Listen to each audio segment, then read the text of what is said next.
Hello, and welcome to another edition of Film Friday for Friday, March 26th. There continues to be considerable filming in the region, including American Dreamer with Peter Dinklage in full production. A movie of the week currently filming is Baker's Son, which I incorrectly stated in past editions was based on a different story. This Hallmark film being shot by Front Street Pictures revolves around Matt, played by Brant Daugherty, and Annie, played by Eloise Mumford.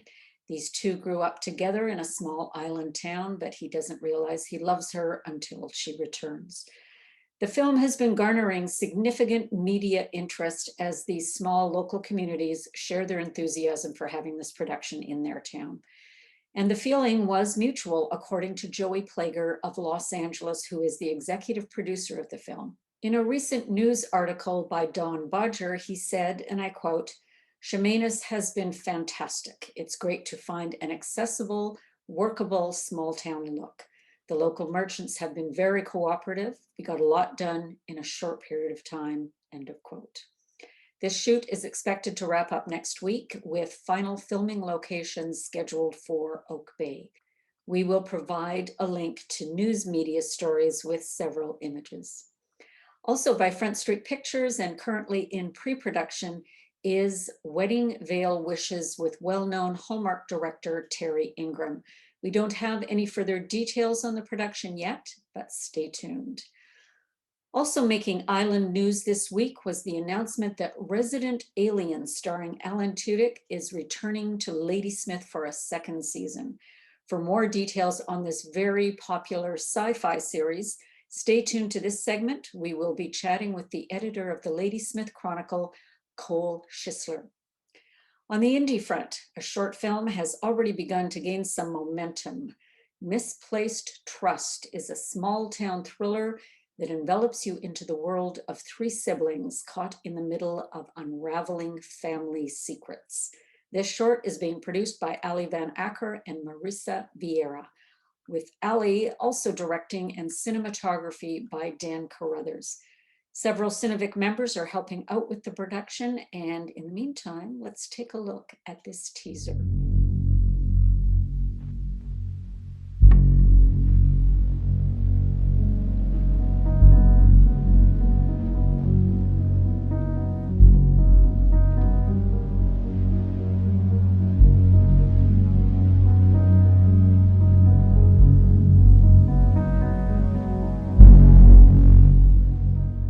You can follow the film's progress on Facebook and Instagram. Links will be provided. On the documentary film front, impact filmmaker Krista Loughton is capturing the lives of local individuals living at Royal Athletic Park in a series called Life Outside. Krista follows the success of her Us and Them documentary with this series that brings forward the heartfelt stories of those living outdoors. Please pay a visit to her YouTube channel and make sure you subscribe to follow this impactful series. The link is also provided. In other film-related news, the Whistler Film Festival has released one of their events online regarding the funding of short films called The Long and Short of It. While you will have to register to watch the content, it is free. A film incubator project by Netflix called Being Black in Canada has launched in an effort to support this community in the making of short films. Find further details in the link provided. The National Film Board of Canada has released their Filmmaker Assistance for BC Independent Filmmakers. The assistance will help filmmakers with their shorts and with developing a relationship with NFB. As usual, links provided. And next, I'd like you to meet Cole Schisler, who joins us as the editor for the Ladysmith Chronicle, who just recently ran a story on the return of filming for season 2 of Resident Alien starring Alan Tudyk. Welcome, Hi Cole. there. Thanks so much for having me on the show. I was intrigued about your article. So for folks that don't know, we're going to put it up on the screen. You recently wrote an article where you spoke about the returning production of Resident Alien. Now, when this announcement was made, and you ran that article. You were able to speak to the showrunner, Chris Sheridan, I believe. Yep. Now, so tell us a little bit about your experience with the first season coming to town, and what the impact was from your perspective. I mean, with the pandemic, I hope that it was a season like no other. So basically, they originally came to film in Ladysmith in January 2020, I believe, and they were supposed to return in March to do filming because the show was supposed to be set at kind of the end of winter, beginning of spring. And quite a few of the producers and actors are Americans. So when COVID occurred, they were delayed in coming back until October. But they were really great to work with. I knew that they were coming before they wanted anything in the paper.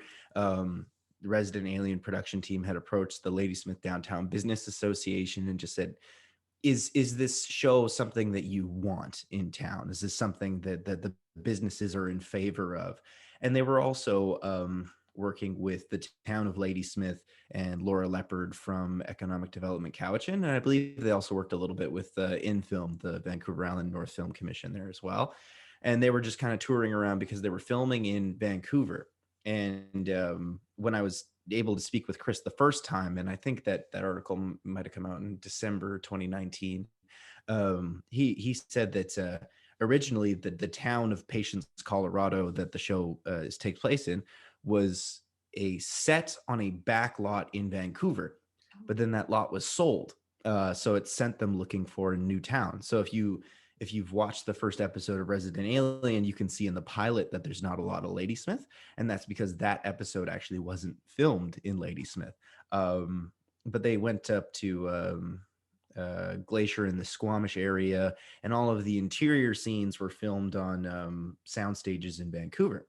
So they were looking all over the island for a place that would suit, and they picked Ladysmith because it's I guess it's quite similar to the town of Crested Butte, Colorado, with the colorful buildings and all of that. And Chris Sheridan thought that it was absolutely perfect. He used the term that Ladysmith has small town Americana, and I thought, well, it's Canadian, but okay. Yeah, yeah. But I Yeah. guess from the visual effect of the town, Ladysmith, has it portrayed other small towns in American films? Yes, yeah, it actually played Green Hills, Montana in the Sonic the Hedgehog film. Now Sonic the Hedgehog 2 won't be returning to Ladysmith. Um, Everybody had always kind of thought, and Ladysmith Mayor Aaron Stone had expressed this, that if you go back to the Sonic video games, Green Hills was always the first level, and then Sonic goes elsewhere, other dimensions, all that kind of thing. So everybody was hopeful that Sonic might return to Ladysmith, but we all kind of knew that it was a possibility that they wouldn't return because the film may not take place in Right. Green Hills. In But the yeah, context of the storyline. yeah, exactly. And that's kind of what it really came down to. But yeah, when Sonic came to Vancouver Island the first time, I actually wasn't working for the Chronicle, so I can't speak to that too much. But they had shut down First Avenue, and they filmed a big pyrotechnic fight scene where Sonic fights a drone from Dr. Robotnik, and there was fire and explosions, which was kind of crazy. And then up North Island, there's a highway chase scene in the film, and InFilm worked with the Ministry of Highways and I'm not exactly sure what the regional district is up there, but basically they shut down a section of the highway for filming, Yeah. which you can imagine how crazy that would be to shut down a section of highway for film. So yeah, I think that Paramount had a really positive experience filming on the island. Mhm.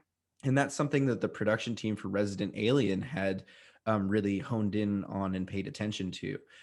They kind of went to Paramount for best practices, and they asked Paramount what it was like working with the town of Ladysmith. And Resident Alien was pretty sold on our little town based on Sonic's experience there. Well, and it does sound like the company did everything right, because I think particularly in a town the size of Ladysmith, the impacts are a lot larger, where they might be able to be buried in a slightly larger city like Victoria or Nanaimo. But and not only are the activities a little more evident, but I think there is a sense of, and correct me if I'm wrong because I'm not from Ladysmith, but a sense of small town pride when there's a production that comes in. And I've heard stories about people who were thrilled to have the production there, that it became almost an activity to see what was going on with Resident Alien during the filming. Yeah, like I definitely think that there's a point of pride there, like a feeling of it's our show. I mean, a lot of folks from town and their kids are background actors in the show. They actually did a casting call at the Oyster Bay Microtel. And so, yeah, people from all over. And one of the main characters in the show, Asta 12 Trees, who's played by Sarah Tomko, she's Indigenous and her father's Indigenous. And so there was actually a huge opportunity for people from Staminas First Nation, which, if you folks out there don't know, it's just north of Ladysmith around the Oyster Bay area. So there was opportunities for especially like teenagers from Staminas to be in the show. And the production crew actually stayed at the Oyster Bay Microtel, which is owned and operated by Staminas First Nation. So it wasn't just the town of Ladysmith. Right. Staminas First Nation was also heavily included in, having background actors and then actually having the production crew. Like they did the casting call at the Microtel, and then all of the crew stayed at the Microtel. So you can think about how much economic impact that is right there. Yes. Yeah, I can imagine. So you've been through the first season, you've got a second season coming. When do you expect them to start to ramp up filming? Chris said that they were going to start filming in late summer of this year. But that doesn't necessarily mean that they'll be in Ladysmith in August. There's a whole bunch behind the scenes, and of course, if they begin filming in Vancouver in late summer, then that's where they're going to do all of the interior shots. And basically what they did when they came to Ladysmith was they were just filming everything that was outside, Right. not chronological order or anything. And they had, I believe, 3 different directors working on different episodes. So when COVID happened, the production paid quite a bit of money. They wouldn't tell me how much, but they paid quite a bit of money to just bring the directors to Vancouver. Everybody did their 2-week quarantine in the hotel. Even if an actor or an actress was in like one episode, they paid to bring them over, 2-week quarantine in the hotel, everything. When they showed up to film in October, cast and crew were getting COVID tests 3 times a week, and they hired a third-party company to walk around on set to make sure that everybody was wearing their mask and everybody was social distancing. And if you were eating or needed to have your mask off, then you weren't within 6 feet of somebody else. Right. Yeah, and they had like a big red hat on that said like COVID's watcher or whatever it said on there. And so the production did quite a good job at managing COVID. And Chris shared, I had asked him because this was right after the audio leaked of Tom Cruise kind of berating the cast on whatever movie he was filming. And I asked Chris, I was like, did you have to have a Tom Cruise moment? And he said, no. Generally speaking, everybody that was there was just really grateful to be working in film, and everybody had an understanding of not only how important it was to everybody in Ladysmith that they weren't bringing COVID, but how important it was to the show and to the industry as a whole to prove that they could do it safely. Right. I'm not aware of anybody from the Resident Alien cast, crew, or production team that was infected with COVID. And I do know that there was a couple of folks, Chris told me a couple of folks just didn't want to work in the COVID protocol environment, so they went home. But that was basically the deal, was like, if you don't want to wear your mask and you don't want to get your test, that's fine. You don't have to be here. Right, understood. Well, and I think BC, and it's great to hear the experience of a local production like Resident Alien, because I think overall BC has probably done one of the most outstanding jobs in being able to bring an industry, return an industry back to beyond previous levels, and do it safely. I mean, there have been very, very few incidents of infection, and that shuts everything down. And so we all know what the costs of production are on a large scale project, which is why the testing is so critical. The protocols during production are so critical. So I'm glad to hear the local story is every bit as good as I think the industry here in BC has come to expect. Yeah, they took it very, very seriously. Right down to Chris telling me that he didn't leave his hotel for 2 weeks. They had people bringing him food to the door. And Resident Alien is, as much as it is a local production, it's backed by the Sci-Fi Network and NBC Universal. So Okay. it's a major studio that is backing this production. And for me, when there was the COVID postponement, and this is just how I felt about it, I thought, if they come back, it proves that the studio has faith in the show, because it hadn't aired, right? And how easy it would have been for an executive in an office somewhere to look at the budget and go, not worth its while. But what we've seen is the opposite. I think 93% of viewers gave it a favorable rating on Rotten Tomatoes. The Sci-Fi Network, it said it's one of their best performing dramas since 2006. Alan Tudyk, who plays Harry Vanderspiegel, the main alien in the show, is fantastic, and he is getting like so much good press about his role in the show. I mean, I'm a Deputy Liv fan, so she's played by I want to make sure that I say this right. It's Elizabeth Bowen, I believe. She's fantastic. I wrote that she's a certified scene stealer in her role as Deputy Liv. Everybody on the show is great, and it's a TV show unlike any other that I've ever seen. And as somebody who has to write about this show whenever it comes to town, it's really awesome for me because I'm excited about the show and I'm invested in the show. It's not like it's totally right up my alley, and so that makes it a lot easier to, when I'm watching the council meetings and they're requesting road closures and use of town-owned parking lots. It's kind of dry stuff, right? But when I know what the end goal is and what the result is, I'm very excited to be telling everybody about exactly which parking lots are going to be filled up by the production trucks and which roads will be open when. This is good news, people. Yeah, exactly. Yeah. Well, with that, thank you for that, Cole. And I think with that, we're going to cut away and watch the original trailer for Resident Alien. So let's watch that and we'll be right back. Excuse me, sir. You Dr. Harry Vanderspiegel? What can I help you with? We had ourselves a murder in town last night. You're a doctor. We need you to come down and take a look at the body. Doctor. This is awesome.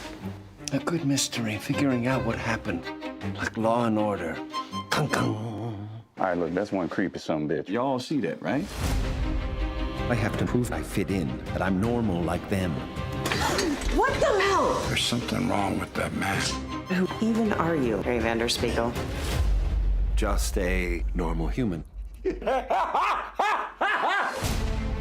This town looks like a slice of Americana, but trust me, it has an underbelly. My son told me you're an alien. Well, you don't have anything to worry about. I'm not an alien. Thank you for coming over. There is a killer out there. I can help. I'm a good doctor. I'm never wrong. We strongly believe the body washed up on the beach. How do you know that? Because I can feel it in my balls. Well, and I checked the currents. So the currents and the sheriff's balls.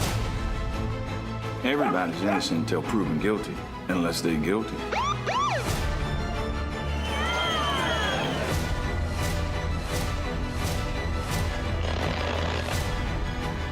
One of the people here is the murderer. Kung kung. So intense. I like it. Not for everybody.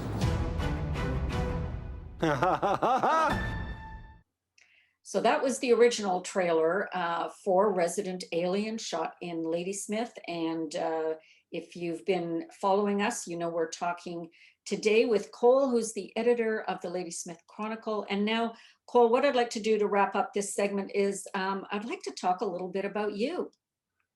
All right. So, so now your role as editor, that's fairly recent? Yeah, I started May 1st, 2019 at the Chronicle. And you actually are from Nanaimo, correct? Or you've since 2015? Yeah. So I originally born in Saskatchewan. Family moved to Kelowna, and then when it was time for me to go to school, I thought Vancouver Island University looked like a good bet. They had a nice creative writing program there, and so I moved out to Nanaimo in 2015, and I've stayed. Yeah, I finished my degree. I guess my last day of school would have been like April 22nd, 2019, and then my first day at the Chronicle was May 1st, so I didn't miss a beat. No time in between. Well, great article, and thanks for keeping the rest of us apprised in a little more detail about what's going on with Resident Alien in the town of Ladysmith. We look forward to an upcoming season, and we look forward to talking with you again. So thank you for joining us. Well, thanks so much for having me. And yeah, if you want to keep up with what's happening with Resident Alien, feel free to follow me on Twitter. I'm at Schisler Cole on Twitter. And if you want to give the Ladysmith Chronicle page on Facebook a like, or you can find us online at ladysmithchronicle.com, you'll get the Resident Alien news as soon as it comes through. Wonderful. Well, I am going to put all of the links to your Twitter account and to the paper page here, so that anybody who's watching and wants to follow you can link to that. So thank you for taking the time to join us, and have a wonderful upcoming season with Resident Alien. Thanks so much for having me. Okay. And that's it for Film Friday. So thank you very much for joining us, and remember to like and subscribe to be the first to get notification as these editions come to YouTube. Thank you.